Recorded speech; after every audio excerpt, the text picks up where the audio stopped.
Sultani haja yake kubwa katika umma Kibajuni ni kuleta umoja wa Kibajuni. Hana other interest ya kupigania kitu chochote, ni kuleta umoja wa Kibajuni, na hii imeletwa kutokana na hasara ambayo ilitokea katika uchaguzi wa 2022. Sisi tukakosa women rep, sisi tukakosa senator, sisi tukakosa mbunge wa Lamu West. Na sasa kuna utisho kwamba wenzetu wa Kikuyu wanasema 2027 watachukua paka ugavana wa Lamu County. Kwa hivyo umoja wetu sasa ni lazima sote, na kama hatutaungana basi tutakuwa na hasara kubwa sana. Lakini nikuonesha wazi kwamba yeye amewashwa na jamii ya Kibajuni, lazima asimame na jamii ya Kibajuni tuweze kujikomboa. Wala tukwenda kisiasa kule. Paka tuelewe hata yale ambayo kwamba iliyotokea mwanasiasa kingia kwenye siasa ana uhuru wa kufanya vile atakavyo. Lakini lengo sisi ni kwenda kushikamanisha jamii, na jamii imeona yale ambayo kwamba yalofanyika, na imani kwamba huu ndio mwaka wetu wa kujikomboa. Shimo likiwa moja, tukiwa na umoja, ahlan wa sahlan, kwamba sisi tumefaulu mahala pakubwa. Assalamu alaikum warahmatullahi wabarakatuh. Bismillah, alhamdulillah, salatu wassalamu ala rasulillah wa alaikum salam. Na ndugu zangu watazamaji wetu wapendwa, hapa tuko baraza la Wabajuni na tuko na Sharif hapa Sultan, ambaye tulimuona katika mitandao yuko safari. Sasa labda atuambie safari ilikuwa ni nini, malengo yake ni nini, na je mulifanikiwa katika safari yenu? Alhamdulillah wassalatu wassalamu ala rasulillah karim, amma ba'du. Kwanza nataka kumhimidi Mwenyezi Mungu na kutaka na kumswalia bwana Mtume sallallahu alaihi wasallam. Pili, natoa shukrani kubwa kwa Mwenyezi Mungu kwa kunirudisha salama salimini. Hivi sasa ninazungumza niko Mombasa, na jambo ambalo liko tulienda Faza kwa minajili ya kufungua ofisi ya Faza Youth Action Group. Hicho ni ofisi ambao ni wanaharakati katika Faza, ndio ofisi ya kwanza kufunguliwa. In fact wenyewe wamesema ndio ofisi ya kwanza Kenya mzima kuwa na ofisi ambao ni mjengo ni wao kibinafsi. Tumeenda kufungua kulingana na kule Lamu East. Lamu East ni mahali ambako kumesauliwa miaka 60 ya uhuru, kumesauliwa. Kwa hivyo tulikuwa kule na harakati na kitu ambacho kiko, na kutoa wito kwa serikali kuu na serikali ya county yaangazie sana Lamu East. Lamu East ni watu ambao Mwenyezi Mungu amewajalia, amewapatia talent, amewapatia bahari ambako bahari ile ilikuwa ilete manufaa, kwa sababu tuna umaskini mkubwa sisi, lakini kulingana na wakati tulivyo hatuna vifaa vya kuweza kuvua uvuvi wa kisasa. Kwa hivyo naomba serikali kuu na serikali ya county angazie sana Lamu East ili ile bahari iwanufaishe watu wetu wa Lamu East. Pia vile tulikuwa pale na malengo makubwa ni umoja wetu, na umoja wetu ndio silaha yetu. Kwa hivyo naomba jamii yetu tuwe kitu kimoja na tuweko katika serikali, ndio tutakufaidika katika serikali, kwa sababu serikali ya miaka 60 hatukufaidika. Lakini inshallah mwaka huu Mungu agiye salama tuko katika serikali na serikali itufaidishe, na tutaona matunda, lakini tunahitaji matunda zaidi. Kwa hivyo naomba bwana Rais Ruto hakikishe kwa Lamu East ameangazia kwa jito la rahma. Shukran na billahi tawfik. Leo tunatoa habari kulingana na safari ambayo sultani wetu Alhaj Omar Sharif alikuwa amesafiri, ameenda sehemu za kwetu Bajunini katika kijiji cha Rasini. Kuna kikundi ambacho kinaitwa Faza Youth Action Group, ambayo kikundi hiki kimeundwa na watoto wa Kibajuni kutoka sehemu yote ya Bajuni.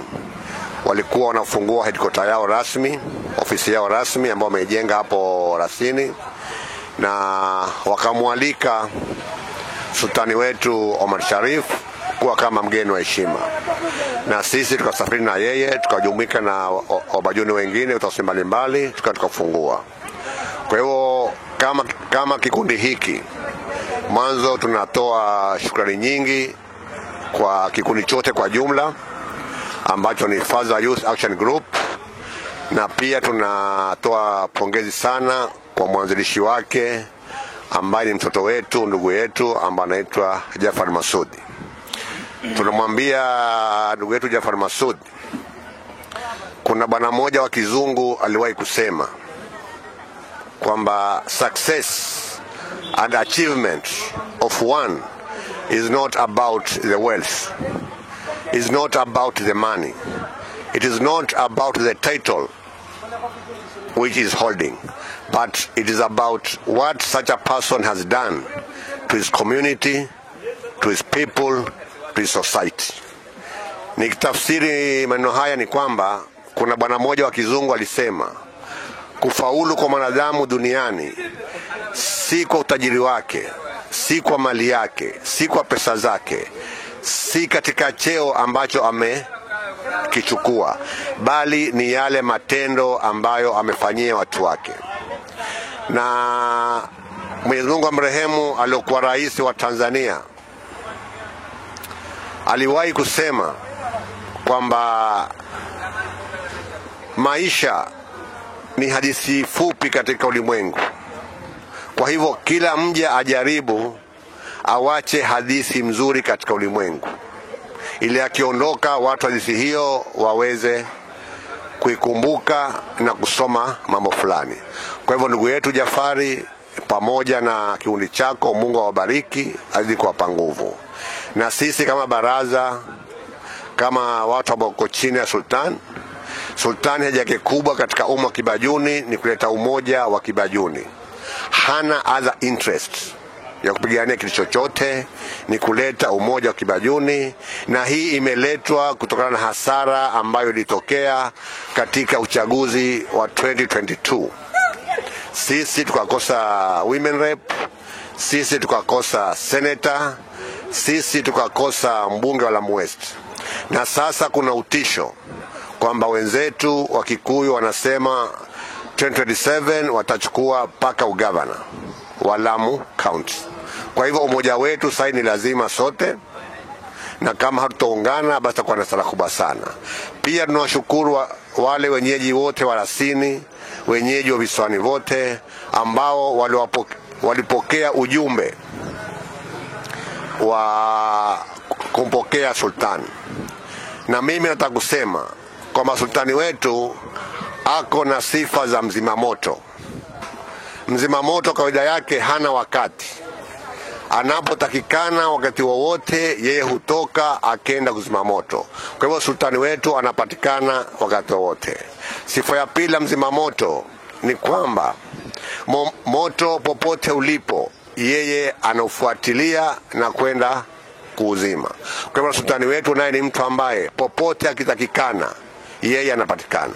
Sifa ya tatu mzima moto ni kwamba haangalii ukubwa wa moto wala ukubwa wa moto. Akiamba huu ni moto, yeye ni kupambana na moto. Na sultani wetu Mwenyezi Mungu amembariki, ako tayari kupambana na kila jambo ambalo litaleta manufaa kwa jamii ya Kibajuni. Assalamu alaikum warahmatullahi wabarakatuh.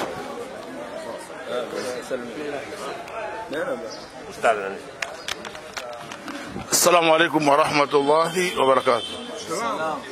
Alhamdulillah rabbil alamin, wassalatu wassalamu ala ashrafil anbiya'i wal mursalin wa ala alihi wa sahbihi ajma'in, amma ba'd. Rabbi shrah li sadri wa yassir li amri wahlul 'uqdatan min lisani yafqahu qawli. Jambo la kwanza tumshukuru Mwenyezi Mungu Subhanahu wa Ta'ala ambaye ameweza kutulalisha usiku mzima na tukaweza kuamka ile hali kwamba tuko hai. Hii ni shukrani kubwa kwanza lazima turegeshe kwa Mwenyezi Mungu Subhanahu wa Ta'ala. Swala la pili vile vile tumshukuru Mwenyezi Mungu Subhanahu wa Ta'ala chini ya uongozi wetu ambao kwamba si mwingine ni Alhaji Sultan Sharifu, ambao kwamba leo tulikuwa tumefuatana na yeye katika msafara wa kwenda kuwakilisha katika jamii ya Kibajuni katika ile talanta ambayo kwamba waliweza kuiandalia na kuifungua rasmi kwa sababu ya jamii ambayo kwamba ya Kibajuni. Haya yote ambayo kwamba tutataka kuongea hayangaliweza kupatikana isipokuwa ndani yake kumeingia taufiki ya Mwenyezi Mungu Subhanahu wa Ta'ala.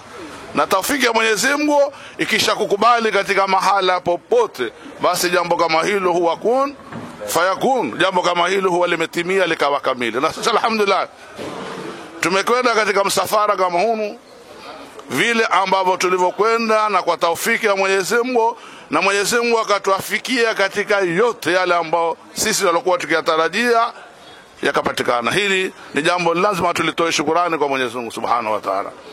Na jambo la pili vile vile tumshukuru ndugu yetu Jafar kwa ule mwaliko ambao kwamba aliweza kualika jamii mbalimbali kuweza kushirikiana na jambo kama hili.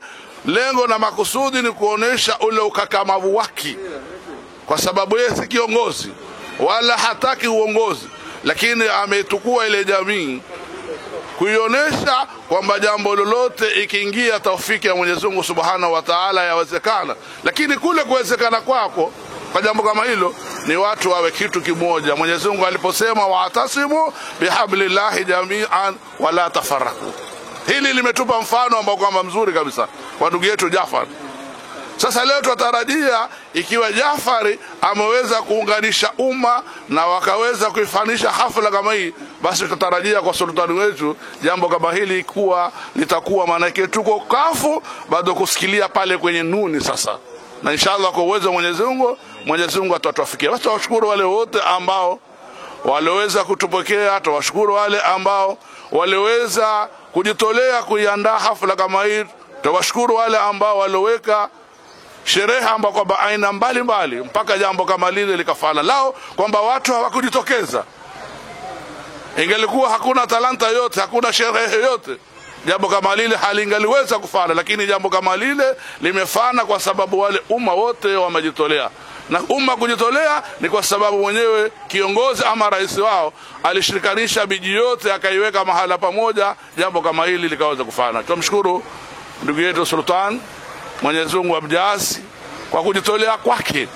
Si kitu cha rahisi katika safari umri kama uwe kupanda magari pale na pale, lakini nikuonesha wazi kwamba yeye amewashwa na jamii ya Kibajuni. Lazima asimame na jamii ya Kibajuni tuweze kujikomboa, wala tukwenda kisiasa kule, mpaka tuelewe hata yale ambao kwamba iliyotokea mwanasiasa kingia kwenye siasa ana uhuru wa kufanya vile atakavyo. Lakini lengo sisi ni kwenda kushikamanisha jamii, na jamii imeona yale ambayo kwamba yalofanyika, na imani kwamba huu ndio mwaka wetu wa kujikomboa. Shimo likiwa moja, tukiwa na umoja, ahlan wa sahlan, kwamba sisi tumefaulu mahala pakubwa. Lakini tukiwekeana chuki, tukiwekeana ushindani, basi ule adui yetu sisi tutampa lango awe ni mwenye kupita, kisha majuto tujetulie baadaye. Lakini tumuombe Mwenyezi Mungu atuafikie inshallah. Mwenyezi Mungu atupe nuru, Mwenyezi Mungu atujaze katika yale yote ambayo kwamba tunayataka. Sisi tumtegemea Mwenyezi Mungu, ndiye ambaye atatuafikia katika yote ambayo kwamba tunataka chini ya mwavuli wa sultani wetu. Shukrani, jazakumullah. To get more videos of Abu Shuraim, don't forget to subscribe, like and share. May Allah guide and bless the person who shares the videos.